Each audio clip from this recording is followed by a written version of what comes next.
Welcome to the panel, which will run for the next 30 minutes, where you get to ask any questions at all on anything related to AI and skills to the panel, and they will give you an answer that's better than GPT-5, 3.5.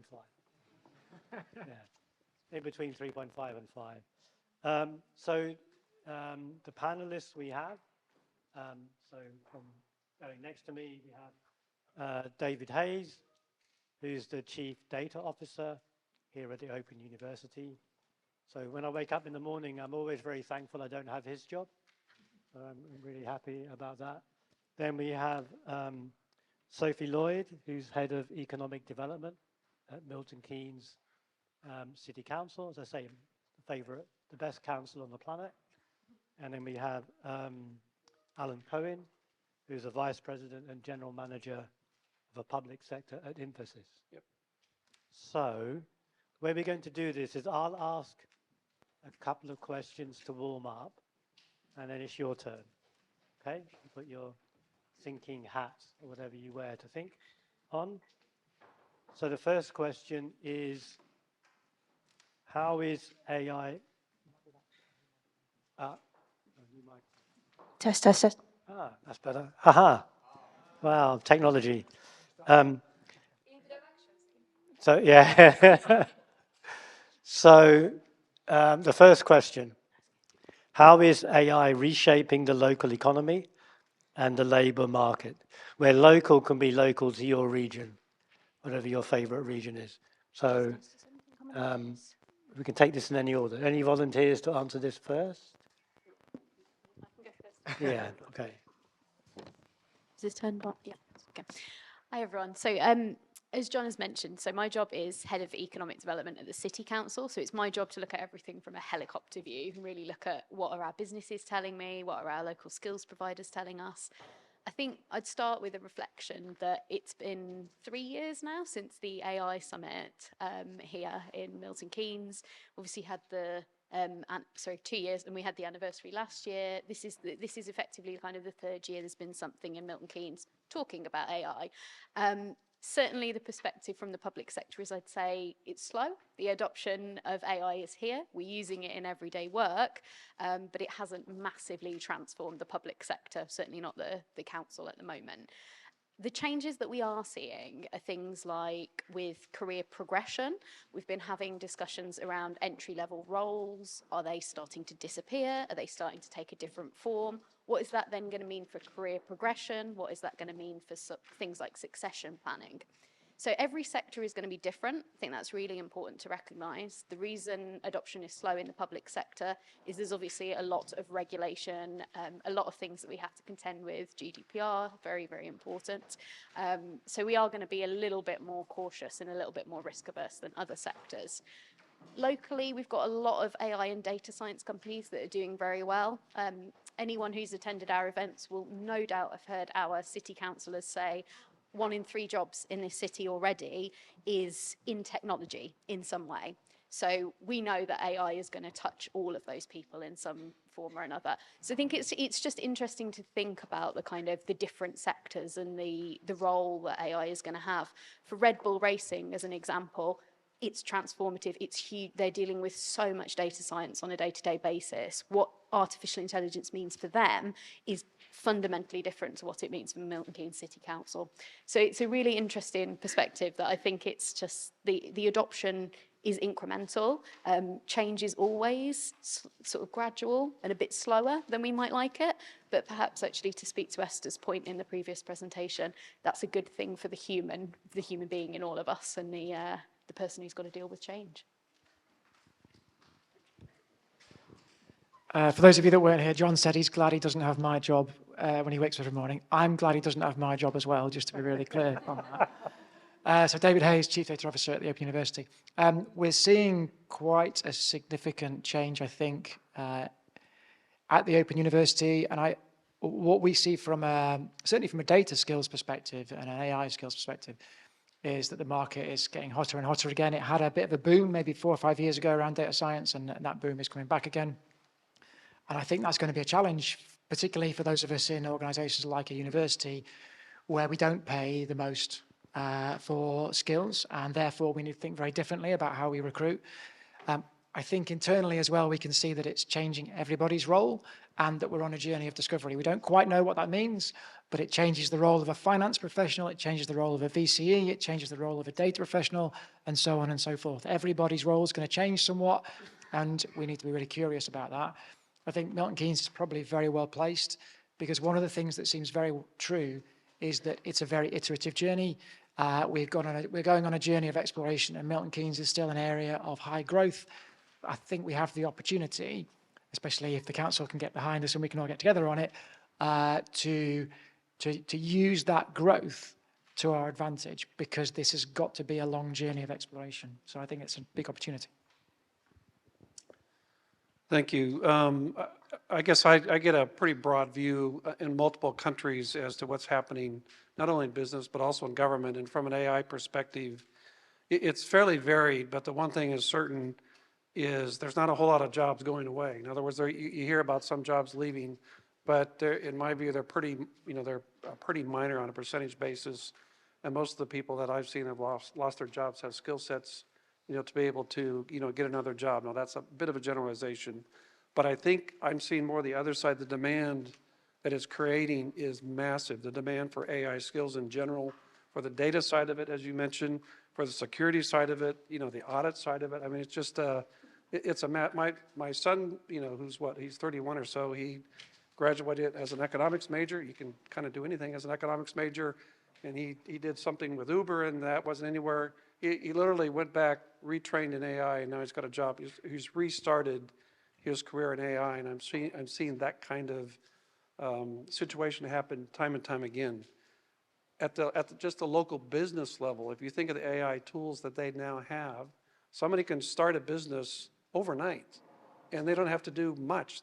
There's packaged, solutions, if you will. You can set up your shop, you can set up the front door, you can set up billing, you can set up reminders, all of that automatically, very, very quickly. And so small businesses I'm seeing are having the ones that are taking advantage of it are actually having a really big boom coming from AI. As far as the story for Infosys, we're in the business of IT, and we decided to first try it on ourselves before we went out big time into the market, actually kind of eat our own lunch. And so we have used it and are using it on internal processes.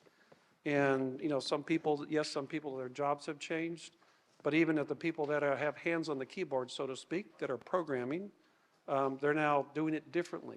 We're not actually doing real programming as much as we did. We're using tools that generate it for us, but those same people are spending more time dealing with a client's business issue rather than, banging out code on a keyboard. So it's changed fundamentally, but it's the same people. Their job has changed. So I think net, we're ahead so far. See how it goes, but I think net, we're all ahead. Okay, let me see if there's anybody in the room who did their homework and were doing some thinking and had any questions. Oh, yes, we have someone. Okay, great. Great.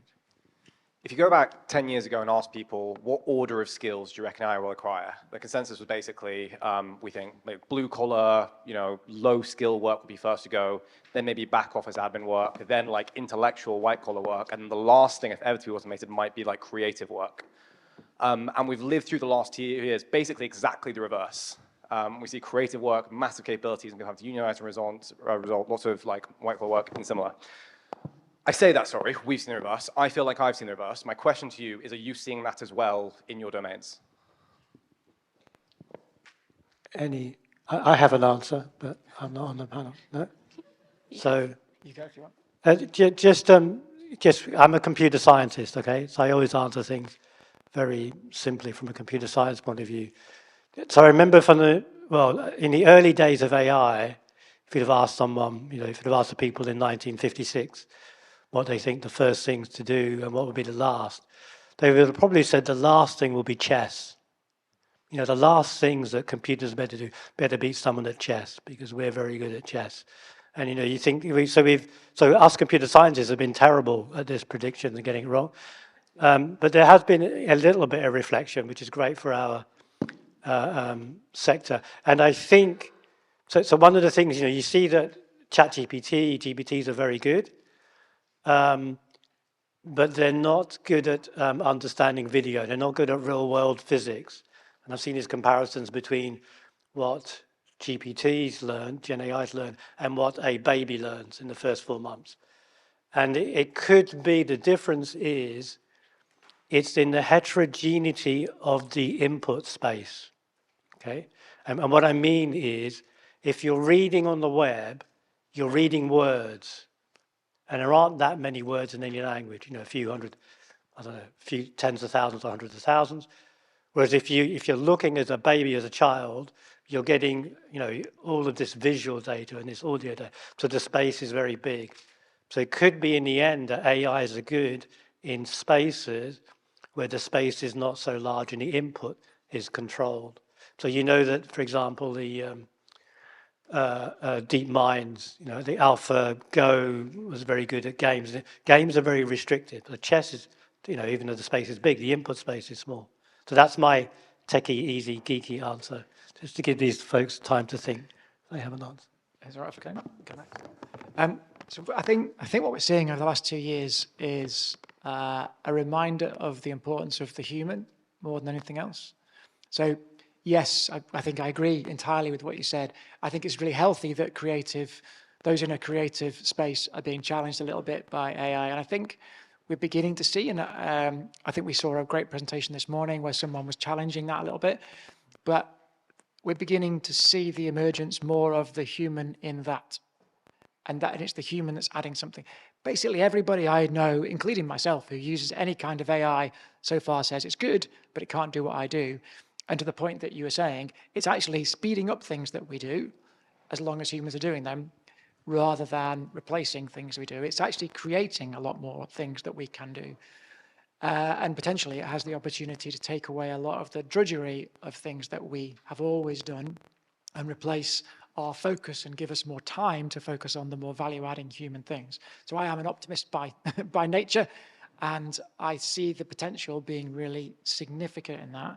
And I don't think the challenge is a problem. I think the challenge is really welcome. It's about time we challenged. We're in a time of change. And I always get the quote wrong, but wasn't it Socrates who said, the only thing I don't know is that I don't know, or something like that, something along those lines. That is exactly where we need to be. And we need to step into that lack of knowledge with a kind of open world that is there. And how are we going to use AI to help us do things and do things differently? So I don't think it's a problem. I think it's a welcome challenge. I'd agree with that. We're definitely positive about it. I think it might redefine as well what creativity is. Like what is the role of the human in this? So if I think about, we've always embedded the creative industries within anything we're doing in terms of tech, digital, smart city agenda. Last year, we had an entire session as part of the AI festival that we ran that was all about how the creative industries were using AI specifically. So they were showing us how they've sort of used it for, it might be mood boarding, it might be that early client iteration, those kind of presenting visuals and ideas and early output, things that may or may not be successful. They've then not invested a lot of time in that. So I think it's interesting, the kind of mentality behind, do you implicitly see it as a threat, or do you see it as another tool that you have in terms of redefining what you mean by creativity? I will just do a plug as well, that tomorrow evening we have a session with a group called All Flows, and this is specifically about the interaction between technology and the creative industries. So they're doing a session all about using AI within sounds. So that's when we tend to think of AI and interaction with the creative industries, we might be thinking about things like image generation. There's some really other creative uses of it. So I know that we had a speaker last year that was talking about their work with the Kubrick Institute and how they'd used previous footage from the archive to almost create new images and create new almost outtakes, if you like, of film. So I think it's all about the positioning and the mentality behind it and how you choose to use it. But definitely, I can't see that AI will ever replace human creativity in whole. I don't believe that it will. But yeah, that may be the optimist in me saying that. I guess I'd add to that human communication. I mean, I'm sure everybody's experienced the the do loop in a bot where it just doesn't, they're getting smarter, but how it communicates, the emotive side of thing, understanding the context, there's nothing like talking to a human. Now, who knows how far AI will go, but, people are worried about their jobs being replaced, like in call centers and places like that.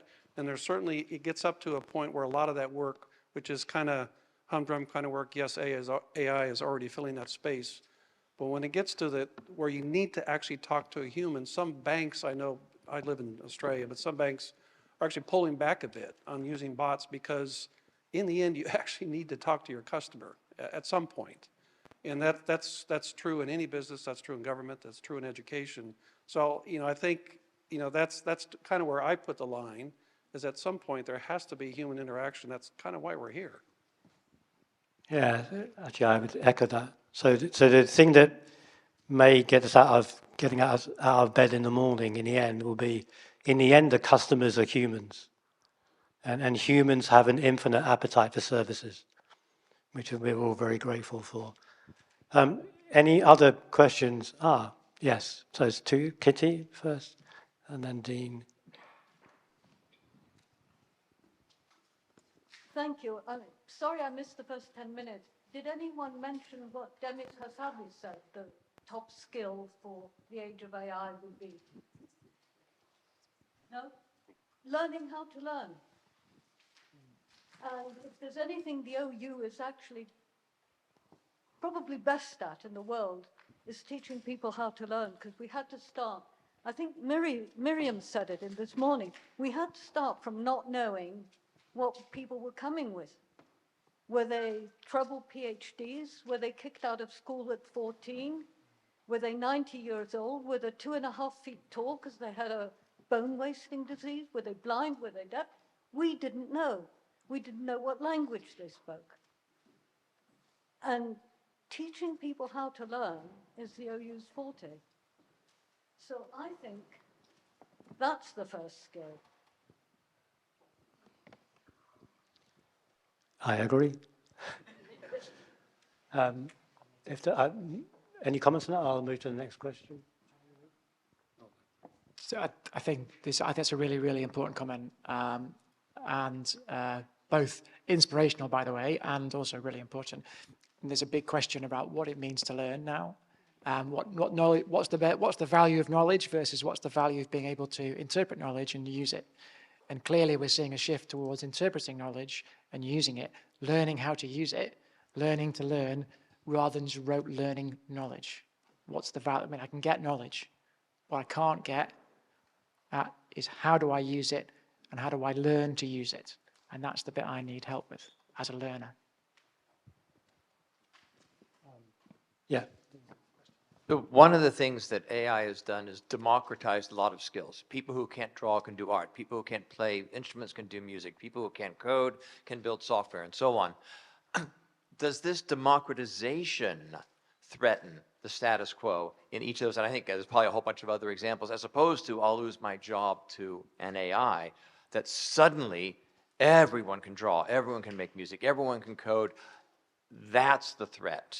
And is that already happening, or is that a real threat, or is there some reason why that's not a threat? I would say there's more to coding than just pushing a button, however.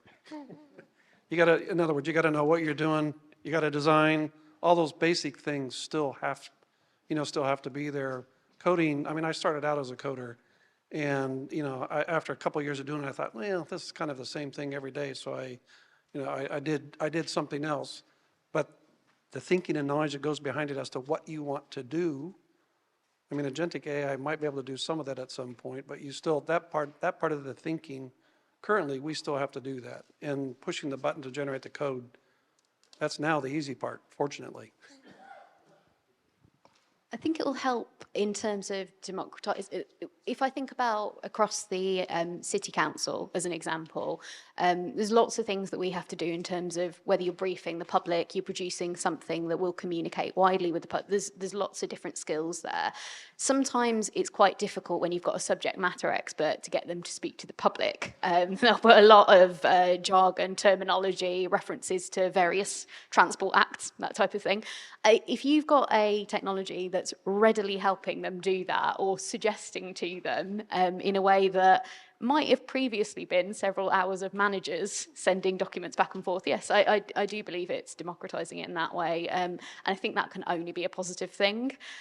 So just that reflection in terms of, I think it might free up the subject matter experts to focus, on those kind of more generalist skills that there might be. Yeah, I couldn't agree more with that. I think, yes, it's definitely democratizing those skills. It's definitely making things more available to people. It's leveling everybody up, but it levels the experts up just as much as it levels up everybody else. So I think what it will lead to is those experts uncovering more and doing more. So I don't think it's, I don't see it so much as a threat as an opportunity. And one of the challenges I think we find in a work environment is that people with heavy specialisms can become bottlenecks and blockers, despite the fact they could be fantastic people, working incredibly hard, often overworked, overstressed, overchallenged. And actually, this has an opportunity to alleviate some of those blockers and remove some of those challenges. And perhaps they'll just layer on more and more challenges, we don't know. But we're going into that I go into that with quite a degree of optimism, I think, rather than worry about what it means. I think change is always a good thing. Oh, yes, at the back, on the left. Oh, sorry. As possibly the oldest person in this room, I'm wondering how you can make the statement of lifelong learning in the age of AI relevant to me.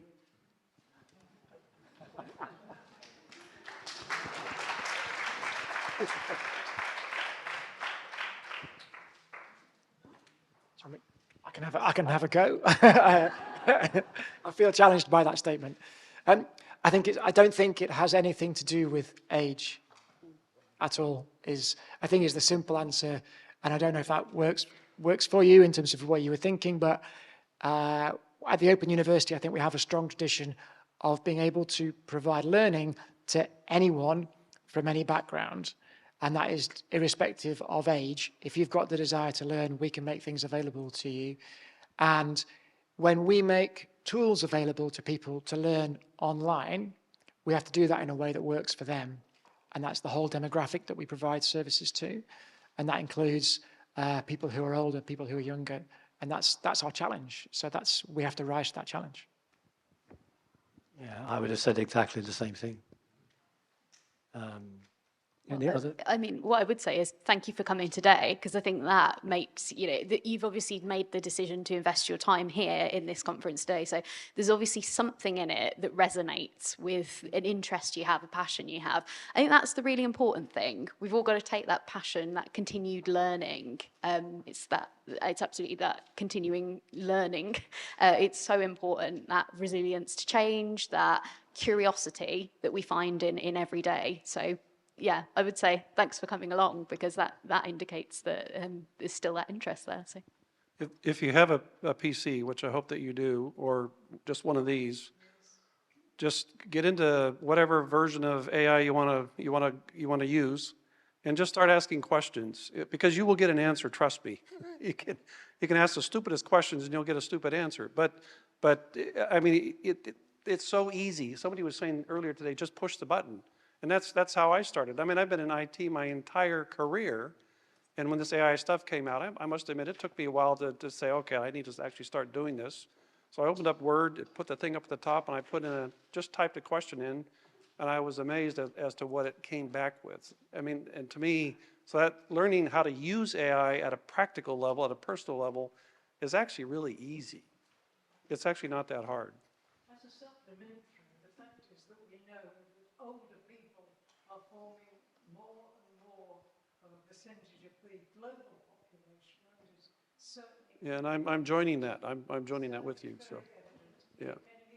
Yeah, no, I said I'm joining your crowd. So.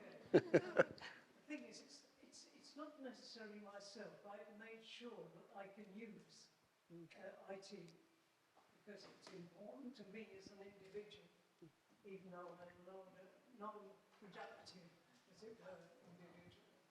It'll be far longer than the government would like to pay me for. But anyway, the fact is, it's other people who are coming into this who haven't gone through the educational stream of having IT learned at that young age. picking it up when they're 70, 80 or 90. Economically, they can't afford to buy a lot of this equipment. So how are they going to have access to lifelong learning? You know, it's a whole question attached to that phrase of lifelong learning, which has been, I think, always exclusive of people who are not in jobs. Do you mind if I come back on that? So I think your observation is absolutely right, and it has been right for the last 40 years, and it is getting better, not worse, in my view, because of AI. So I think AI has the opportunity to, and also the risk not to. It has the opportunity to make it easier for people who are currently excluded to learn, rather than harder for people who are currently excluded. Now, we need to respect the fact that some people don't have access to the right tools or the right technology, and we do need, as a society, to address that problem. So connectivity and right tools. But actually, those tools and connectivity are becoming more available and cheaper. And AI interfaces are now much easier to use than some of the historic tools that people would have used. It's a simpler question you can ask, as you said. It doesn't mean the problem goes away, but I think we should recognize the problem already exists and it predates AI. So we have an opportunity, if we do it ethically and responsibly, to use AI to help, not use AI to make it worse. And John says this a lot, so I'm going to be a bit of a shameless plug for the Open University. Who better than the Open University to try and do something like that? Yeah, we need to embrace it and take it forwards. Just very quickly to add, I think that's at every level of learning as well. So Milton Keynes College are absolutely fantastic in this space. They do a huge amount of outreach work in the communities as well. So they're not expecting people to come to them. They're running, I think, about 4 or 5 tea and tech events as part of Tech Week as well. So just to sort of signpost for those who are at the very, very start of this journey, there absolutely are organisations locally that care very deeply about this as an agenda. So, gentleman here, and I think this might have to be the last question. Okay. Sorry. Yeah. And hopefully a great segue from that and the previous question, jumping to the other end of the spectrum. And I would say what needs to change about the education system, which is, having just had a daughter go through GCSEs, which is about forcing as much knowledge into somebody's head as possible. What should change about the education system? Because otherwise, universities having to pick up at 18 years old and then change something, get them employable already, when we've spent 13 years filling them with knowledge which they could frankly get in 20 seconds from a phone. So what needs to change? And also linked to that question, that digital literacy, because there's already a divide in education that's compounded by digital literacy, I think, as well. So yeah, fix the education system. How do we do it? Well, should we have a go at that, as well, it's a massive question, which I can't answer.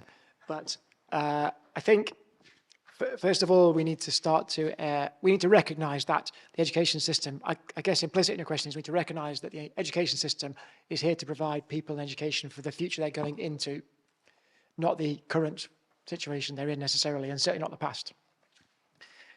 We all face this huge change. So I've got a 19-year-old and a 16-year-old as well, and they're going through this, but they're incredibly literate with this stuff already by nature. So one of the things we've been talking about at the university, at the Open University at least, is the critical importance of embedding AI into the way we teach and how we teach, recognizing that it is something we need to prepare people for, and we are obliged to prepare people for the future they're going into, not the past they've come from or the past that we've come from. So we need to change. And I think all schools, all education levels are going to have to change to embed the future ways of working into the learning process, which makes it more about learning and less about knowledge, actually. Okay, I would just say assessment. So unfortunately, we're out of time. Very sorry for that. So please, can everyone thank the panel? Okay.